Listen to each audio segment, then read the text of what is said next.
নমস্কার বন্ধুরা, welcome back to my Animesh চ্যানেলে তোমাদের সবাইকে স্বাগত। আশা করি তোমরা সবাই ভালো আছো। তো দেখো আজকের আরেকটা ভিডিও নিয়ে চলে এসেছি, রান্নার ভিডিও। তো আজকে আমি রান্না করে দেখাবো আলু দিয়ে ডাঁটা, এই যে কুমড়ো শাকের ডাঁটা, আলু আর কুমড়ো শাকের ডাঁটা রান্না করে দেখাবো। তো দেখো কুমড়ো শাকটা বাগানের কুমড়ো শাক, এই যে বাগানের টাটকা মানে কুমড়ো শাকের ডাঁটা তুলে আনা হয়েছে। তো আমি এখন কুমড়ো শাকটা কেটে নিই বন্ধুরা। তো দেখতে থাকো। এই যে আলু আর কুমড়ো শাক আর পুকুরের মাছ, কুমড়ো শাক আর আলু আর পুকুরের জাপানি পুঁটি, আর এই যে একটা পার্শে মাছ আর কটা ছোট ছোট বাটা মাছ পড়েছে, 4টে, আর একটা তেলাপিয়া।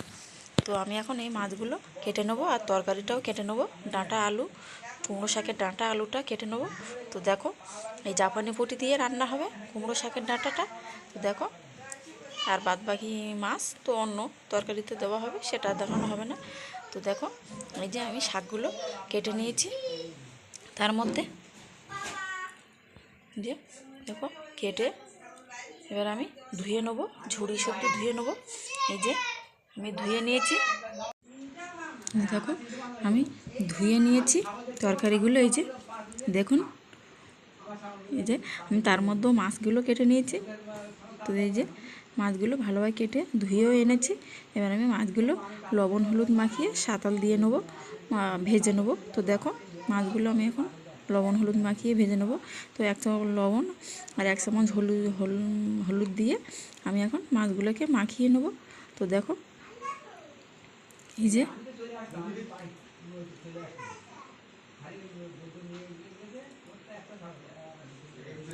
যে মাছগুলো মাখানো হয়ে গেলে আমি কড়াইটা বসিয়ে মাছগুলো ভেজে নেব।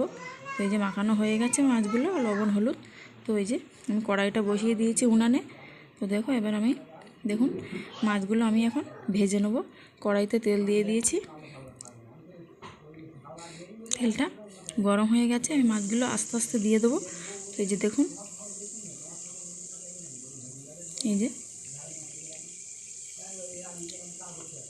তো পুকুরের দেশি জাপানি পুঁটি।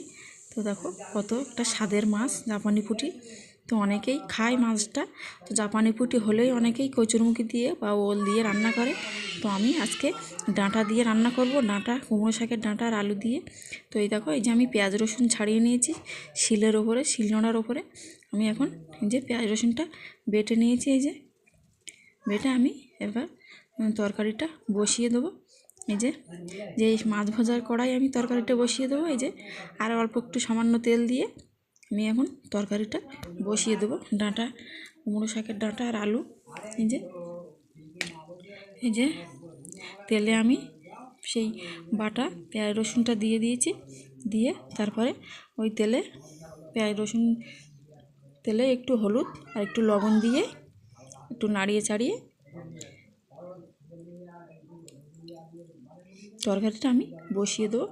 তো দেখো মশলাটা একটু গ্রেভি হয়ে আসলে আমি তরকারিটা বসিয়ে দেবো।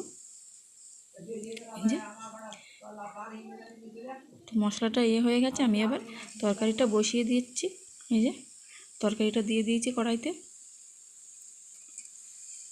দেওয়ার পরে খানিকক্ষণ একটু নাড়াচাড়া করে একটু ঢেকে রাখতে হবে, একটু জল দিয়ে ঢেকে রাখতে হবে, কেননা ডাঁটাগুলো সেদ্ধ হতে দেরি হয়।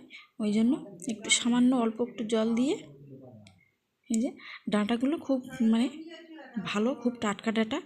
তো বয়স না, জালি মানে আগার দিকের কুমড়ো শাকের আগার দিক থেকে কেটে আনা ডাঁটাটা। তো এই দেখুন একটু ঢেকে দিয়েছিলাম।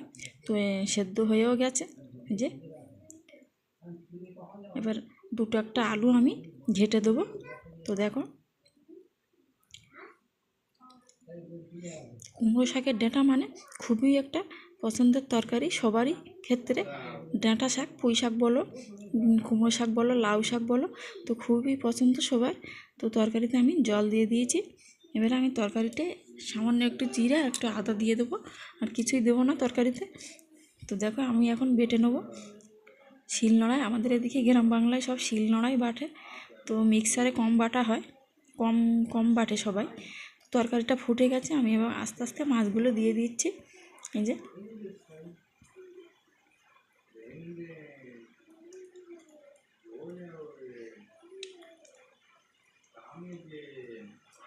এই যে তরকারিটা,